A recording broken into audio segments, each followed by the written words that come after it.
All right, we'll go ahead and get started. People will probably jump on here over the next couple of minutes, but we did put this out for 30 minutes and want to try to hold it to that. And the goal is to give a fairly short overview of different areas and then offer up some time for questions at the end of this session.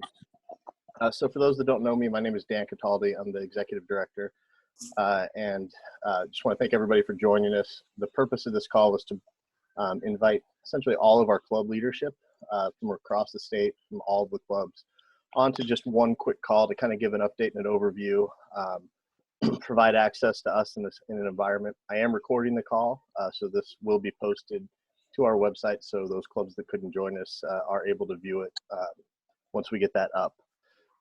So just the overview of the current situation, you all are aware. Obviously, we're in suspended play situation now until at least May.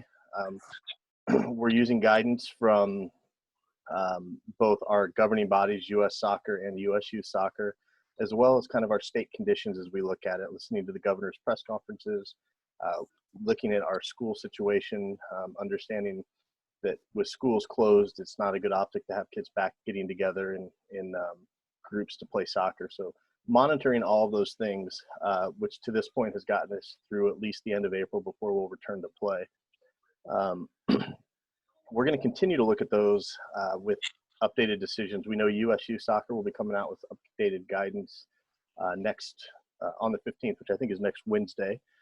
So we'll have that taken into account. We'll see what our governor does with decisions on continuing to close school, as well as any potential shelter in place. If you've been following, our number of positive cases are continuing to rise with an expected peak somewhere near the end of April. So we'll continue to monitor, make decisions as to when we're going to return to play based on all those factors. Addressing the school issue, I've said from the beginning that schools will be one of our driving factors because we are dealing with kids and we want to follow that guidance. However, as we get closer to the end of the year, we'll assess kind of, are schools closed because they need to be closed, or is school closed because it's practical to not bring the kids back? And we'll be addressing, we'll be looking at that kind of factor. So if we're all clear, if the shelter in place issues are all resolved by May 15th, for instance, the schools are all closed through the end of May, that's probably more a practical issue and less about kids needing to be away from school. So we'll take that into account as we make those decisions about when we're going to return to play. We're going to go through, Craig's going to talk a little bit about competitions later, Candace a little bit about membership, and Jenny about communications, just kind of share highlights on all those things. The one issue I did want to talk a little bit about was billing. We were scheduled to bill for the spring season, both for player and coach registration as well as competitions in a couple of weeks. We've put out multiple times that we are suspending that. We're not going to bill any clubs until we know what the competition schedule is going to look like, until we know which players that are newly registered are going to be actually playing. So for now, we know that some of the clubs are concerned about that. We just want to make sure loud and clear that you're not going to be billed for anything that you don't participate in. So as we look at competitions, as those change, if you have to withdraw teams, if you had planned to play 10 teams in a league and now you're only going to be able to play 3, we're not going to charge you for the 10 teams, nor are we going to offer put penalties in place for withdrawing teams, because we know it's a different situation. So we're going to use those common sense factors as we look at our next billing. We don't have a date for that yet. We won't bill until we're confident we know what the competition schedule is going to look like and give every club a chance to identify which players are going forward that we need to bill for, which coaches, as well as which teams for which leagues. So just want to put everybody at ease there that billing is something we're cognizant of, and we're not going to bill and then have to refund. It's kind of our goal. So that's kind of our high level overview of what we're doing, where we stand, and what we're looking at as we consider potential return to play dates. I want to turn it over to Jenny now to talk about communications and kind of our plan and our schedule around that. So Jenny. Hey everybody, thanks for taking the time to tune in tonight, and we appreciate you guys. You're in the trenches, you're most connected to the members that we consider members, and just thank you for hanging in there and giving us some time tonight. Just on the communications front, we are trying to make sure that we are engaged regularly so that you know you're getting information, whether it is an update or just resources that we can provide to you. And right now we're using 3 different ways to do that. On Wednesdays, we will be communicating regularly at 11 a.m. Through e-news, through our e-news system, e-news system. Please note that next Wednesday, it is going to come out a little bit later because we are going to wait for a key U.S. Youth Soccer meeting that may impact the information we share next Wednesday. The e-news will always go to a board president and at least one other official in the club, whether it's a professional staff or someone on staff that is a volunteer or another board member. But we want to make sure that there's a little bit of redundancy there so that at least 2 people we know are ensured of getting that communication. As far as on the adult side, our adult members are organized through leagues. We will make sure that the league presidents or whatever the person heading up that league is called receives the information. And in most cases, we're touching base with at least 2 people from an adult league if we've got that information, which for most of the leagues we do. The content of the e-news is going to drive who receives it. And we will always list at the very top of the e-news who is being included on that message. We're trying to make sure there are no surprises, that clubs have a little bit of time to digest the message before they disseminate it. Please make sure that if there's content in that e-news that is relevant to a person or a couple of positions in your club that was not included on the e-news, that you get that information to them. The second way that we are making sure we're being engaged is our Engagement Thursdays series. We anticipate until we don't need these anymore, which is going to be several weeks, that every Thursday we're going to feature a series of Zoom meetings. And these will be organized either around specific focus groups or topics that we're looking for information back from our members to engage them and get that information. The input and the information you're providing us is crucial to how we pivot and get through this spring season. The third way we're staying engaged and communicating and trying to make sure that people are up to date is 2 website resources that we have to date. Right now we have an FAQ page, and we're trying to put some of those commonly asked questions and answers. That is updated every Wednesday at 7 p.m. So it follows 8 hours after that e-news goes out. We update it with that content. We also post the message that went out earlier in the day for full transparency, but giving that 8-hour buffer from clubs receiving the information, maybe massaging that message into what they want to do to their clubs, to us making sure that it's out there accessible for all of our members to consume. The second resource page we have right now is our business, kind of running your club, the CARES Act that went through Congress.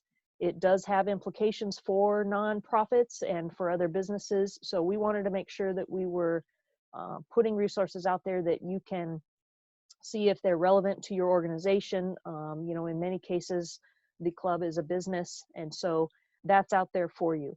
If there are additional resources or things that we can start to provide and keep updated on a regular basis, just reach out to any of us in the staff, me preferably, because I'm pointing that, but just let us know how we can help communicate, how we can be engaged, and how we can provide resources. Thanks. Thanks, Jenny. And I've got most people muted now. At the end, we'll open it up for questions to all of us, to Craig, Candace, myself, and Jenny. So if you have any, hold them. I'm going to turn it over to Candace now to talk a little bit about membership and what's going on there. Hi, everybody. Give me a thumbs up if you can hear me. Awesome. Okay. Just quick status update on player and coach registration within US Soccer Connect. Hopefully you've seen the message that we've halted running and processing background checks, but we've asked that you don't stop collecting those other important documents of concussion and safe sport. Continue to get those coaches to complete that paperwork, especially when we definitely, let's say we're hopefully out of playing as soon as possible. We don't know what that timeline will exactly be from return to the first match day. So we really want to make sure our coaches have completed all risk management, which may include running background checks, concussion, and safe sport. We are going to try to give a 2-week window to process as many background checks once we're secure on our return to play date. So keep that process going. Again, remember, concussion is good for 2 years. Safe sport is good for a year. So it's still really important for information our coaches need to know.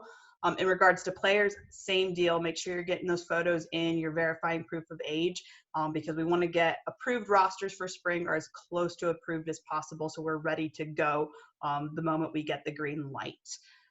In regards to the second update, that's Demisphere. Great news that I have been granted access and seen what the state association platform level looks like. I know many of you have been in contact with Demisphere. I'd encourage that conversation to continue so you can investigate, make the best decision possible for your club regarding the Demisphere solution. If you haven't heard from Demisphere, please let me know and reach out so that I can help you guys connect and at least be able to see the product line that they offer.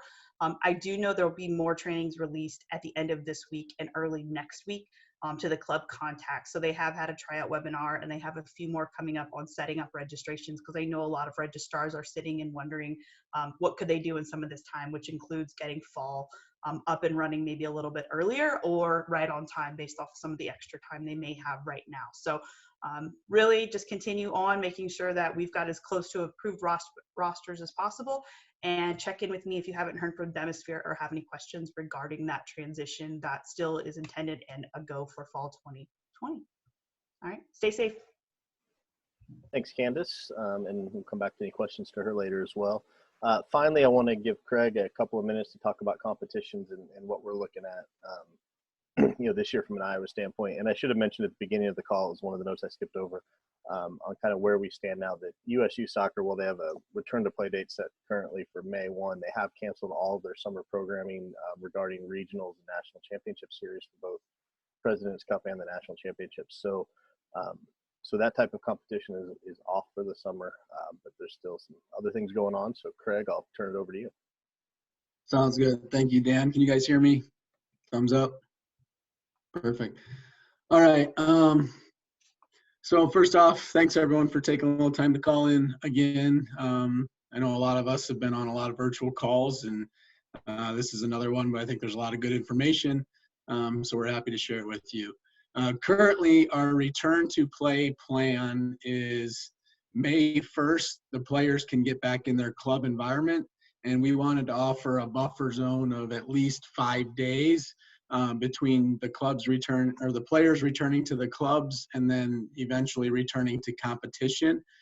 So we would look to pick up our spring season on May 9th currently, and really take advantage of the second half or a little bit more of our spring season, plus some potential additional opportunities available, which we'll share in our return to play plan. So part of this is we want to make sure we communicate this a minimum of 2 weeks in advance. So an example of our current return to play plan would result in, we're anticipating another update on or around 4/15. The U.S. Youth one will be on April 15th, where we're also kind of weighing in what the governor's saying as well. But we anticipate around that time knowing if we will continue on our current plan or if we will have to go to the next. In the case we're good to go and get the green light, we really have from about 4/15 to 5/9 to get the stuff Candace was talking about under control in regards to getting all the coaches cleared and paperwork done to begin league play. And we've talked about in our office and how we communicate with referees in the case where, we might have to be relaxed on some of those policies to make sure we can get kids on fields. But as Dan mentioned in other calls, risk management is one that we really can't back off on. So just encourage you to continue to work with Candace as you identify and prepare your coaches for the season. Additionally, we've been engaging members on an individual basis as well as in small groups to try to get some feedback regarding each of our different leagues, each of our different programs, and big and small clubs in different areas of the state. So We're trying to take that feedback and develop some contingency plans for each one of those programs. We are looking to publish these return to play plans by the end of next week, and they'll have kind of a unique plan for each different league. And we'll be sharing that information with club leaders so clubs can make the best decisions possible for their membership. So just a quick highlight, as Dan mentioned, some of the regional and national competitions have been canceled for this year. There's a big emphasis on promoting and supporting local playing opportunities.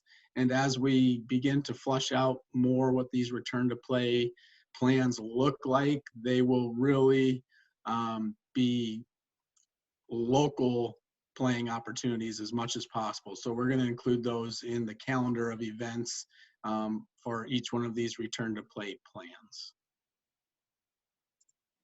All right, thanks, Craig. So that's really all we had tonight. I've got a couple of wrap-up items after Q&A, but the idea here was just to give clubs a chance to get together, provide kind of a big picture overview of what we've been working on, what will be coming, so you're kind of aware of what to expect in the next week or two from us. But we wanted to open it up and have an opportunity for anybody with questions to ask, regarding any topic. We have had conversations, I think, with just about every league today, with focus groups on Zoom meetings for academies, things like that. But certainly happy to take questions on those as well as we go forward. So everybody right now is muted, so you'll need to unmute. But if there's any questions for Jenny, Candace, Craig, or me, please feel free to ask away.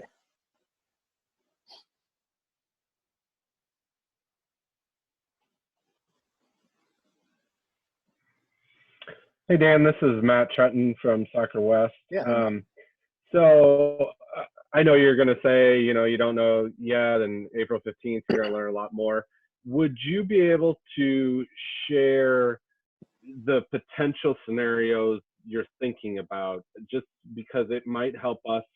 My board is trying to plan ahead. What is it going to look like if the season, does start on May 1st? Are you guys considering, if it gets to a certain date, do you just call it off? Do you say we'll do a shortened season? Do we push the whole season back June, July? What are you able to share anything about what your potential paths are that you're thinking about?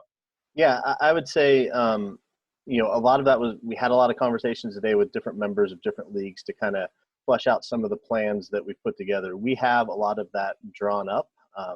We're waiting, and we're asking everybody to kind of wait until next week, because next week is kind of a pivotal week with the transition. So, once we get through Wednesday and understand what, whether we're looking like May 1st is possible, or whether we're going to delay at least another 2 weeks, which I think is the minimum we would delay, is through the middle of May. What does that look like? And so we have all those, and as Craig said, I think the plan is to share that with all club leadership next week, probably Thursday. Once we have an idea, we don't want to get too much out, and we're going to take some of what we heard today and actually change, make some changes to some of the plans we put together based on feedback and what makes sense. But I would say, we've talked about playing through July and gathering some feedback as to whether that would be something of interest. So I think we've looked at all options and have some of those plans. I'll let Craig speak briefly to it just to kind of give some ideas, but we really do plan to share it. We just kind of want to get through the middle of next week once we kind of have a better understanding of what this return to play date's going to look like. Craig? Yeah, thanks, Dan. Matt, great question. And it's kind of what we've been trying to figure out is the best way to communicate that. The biggest difference right now is our return to play plan currently really takes advantage of, over a couple thousand games that were already on the schedule for basically all of our leagues from May 9th until really about the middle of June. If the suspension gets lengthened, we're going to lose a significant percentage of our existing league games, and it's also going to cause clubs, obviously, to consider whether or not they're going to participate in a very condensed season. So we're really looking at if the suspension gets lengthened, we're actually looking at a unique calendar of events and programs that would really require us to open up re-entry for some of these unique programs. And what we look to share next week will have, depending on what the April 15th update looks like, it'll have some of these contingencies built in. And then that way each club can take a look at what it looks like for each program and really make those decisions based off of the most recent updates. Yep, that sounds fair, guys. I appreciate that. I'll be looking for that.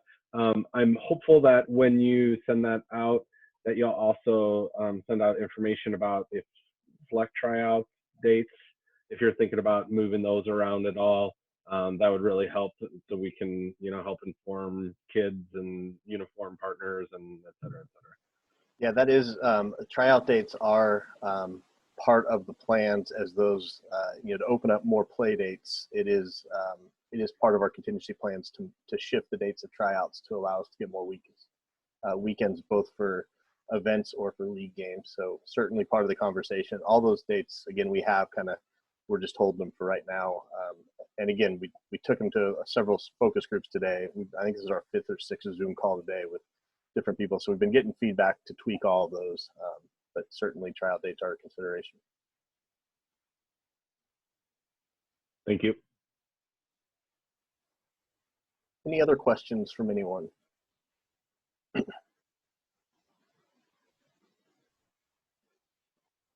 Just a reminder, you're on mute, so if you're talking now, we can't hear you.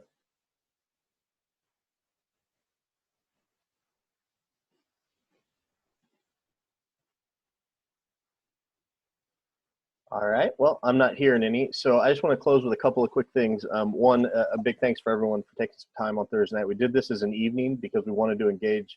We wanted to give the opportunity to all clubs to join, and we know a lot of the volunteer clubs have people that work during the day, and so daytime meetings are difficult. So decided deliberately to schedule this for an evening call, and appreciate everybody taking the time out of their evening. As we move forward, really asking everyone to submit questions as they come up, really to get them to Jenny or me. Certainly you can go through the program areas as well with Craig or Candace, but once we get those, we want to know what the questions are, because we're really trying to drive our Wednesday communications to answer those questions. And sometimes we're getting feedback and sometimes we're not. So if there are questions after we hang up, shoot me an email or Jenny an email, Craig, Candace, and we'll get you an answer, but we'll also be able to get our FAQs updated and get that out to everybody, because chances are if you're asking it, others are as well. Then the last thing is we're planning to do these Thursday Zoom calls for different topics every week. And so if anybody has an idea for a topic they'd like to see us focus on, the goal isn't, hour and a half things. It's, they're shorter calls targeted to groups or to ideas, not general calls. So if anybody has an idea for a session that they think they'd like to see on a Thursday, certainly let us know and we'll work to schedule something. And we're recording them. Like, this will be posted on our website, so everybody that wasn't able to join it tonight will be able to access it and hear the content that was given. So we're looking for more of those ideas. So, if you have them, again, shoot them to Jenny or myself, and we'll certainly take them into account. So otherwise, more information coming mid next week.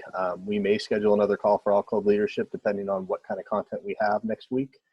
If so, we'll get that communication out to everybody, the same group, and those that couldn't make it, to be able to kind of share the latest that we have. So last chance for any questions before we call it an evening.